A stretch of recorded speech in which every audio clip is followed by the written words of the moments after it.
Justin, that what happened inside the home surrounded by all this crime scene tape has people living in this neighborhood shook up. They know that two of their own neighbors are dead. We actually see the coroner here right now.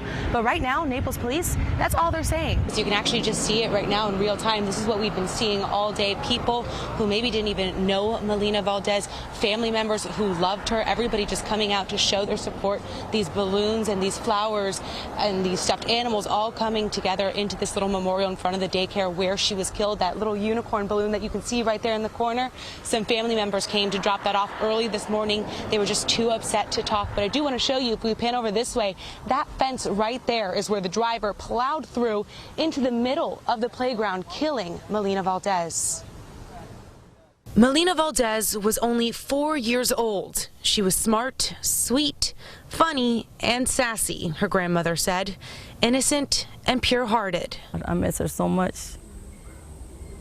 This shouldn't even happen, but it did. Only God knows why. All she was doing is playing in the playground, being a little girl like all the other children. But why this tragedy? Why? All you can do is say, why? Why Melina? Why did... We just want her back. We want her back. Why did a woman miss the curve and plow straight into the Imagination Station daycare, killing Melina Valdez and injuring another little girl?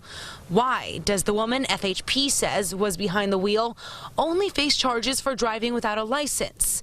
These are the questions her family wants to know. And so does the small community, some bringing flowers and balloons to line the fence. 8-year-old Josiah is Melina's sister. We just saw a car coming so fast, it was just going super fast and it ran into the daycare. And I didn't see Melina. Now we see what's left. A broken fence, a sign dragged about 100 feet from where it once stood, and a little shoe.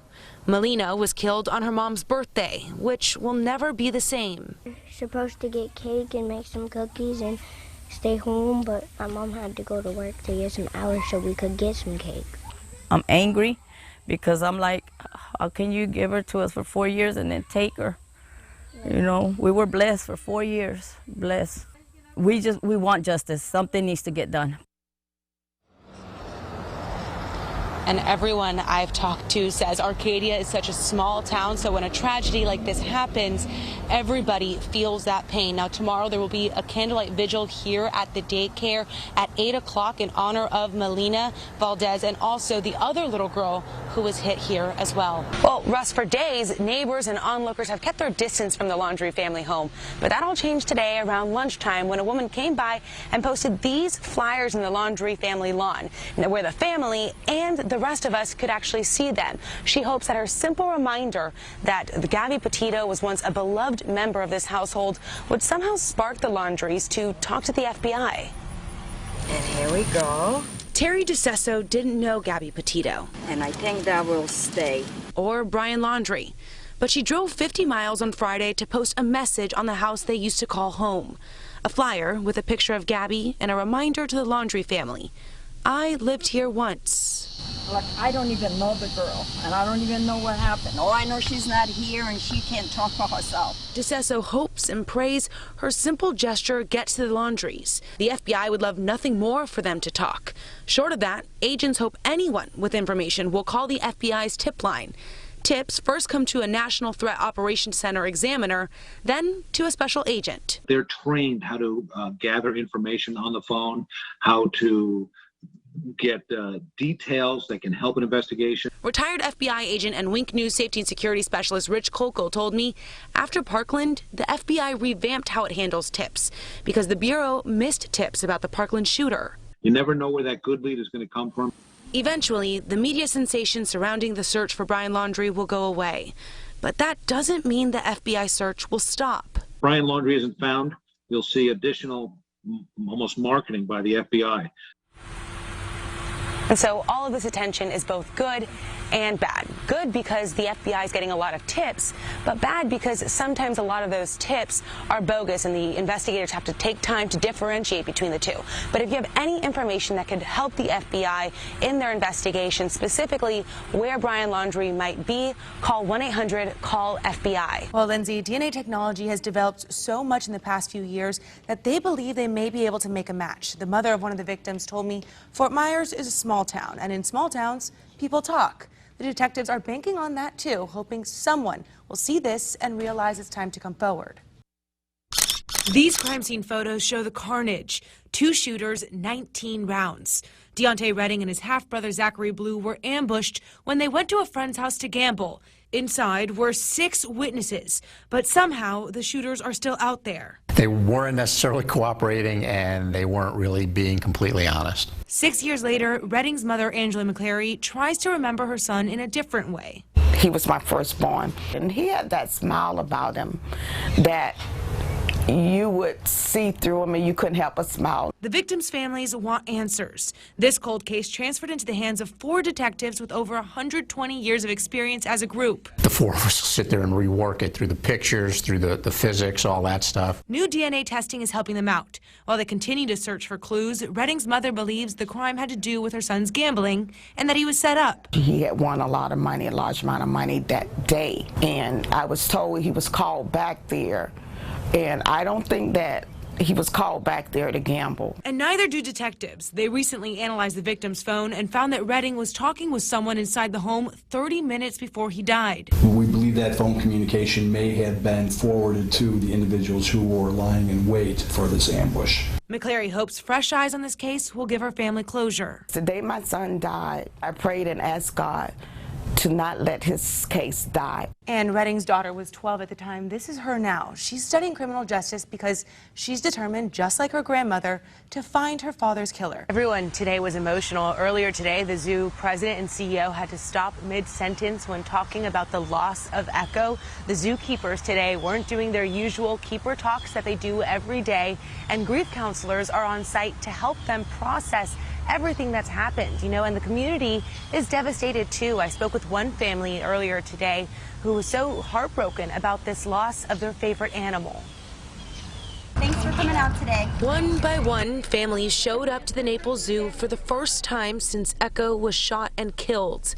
Half excited for the beauty of the animals at the zoo. We love the zoo. Yay. You can see the monkeys and the giraffes and stuff. It'll be fun. Half sad.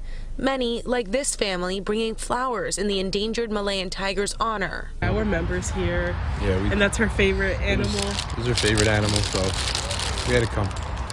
Complete tragedy. He was a treasure at the zoo, so definitely I think everyone, not only us, but everyone here who comes here. We come here on a weekly basis, try to, but everyone's going to miss that thing. He was beautiful, beautiful animal. Oh, big tiger right there. The last time Manuel Ramirez and Maria Haraviz brought their daughter Evie to see her favorite animal, Echo, was 3 weeks ago, when they shared this sweet memory together. Hey, what do you see?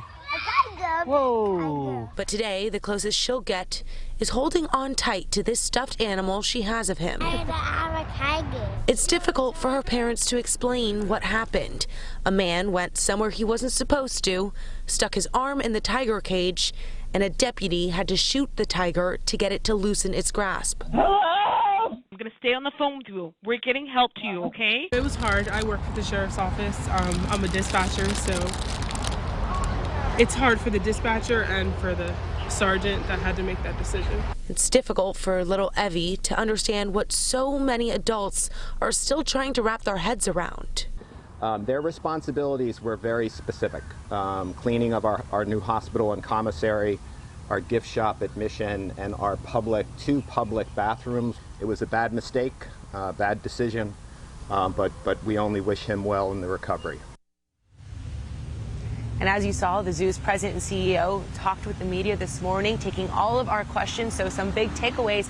FWC spent all of yesterday doing an inspection here at the zoo, and though they haven't released their official report, they've indicated that the zoo was not at fault. But still, the zoo is doing their own internal investigation to see if there is anything that they can do better, and they are leaving it up to the state attorney's office on whether to press charges against River Rosenquist. 26 years, 11 months, and 11 days for selling a spoonful of cocaine.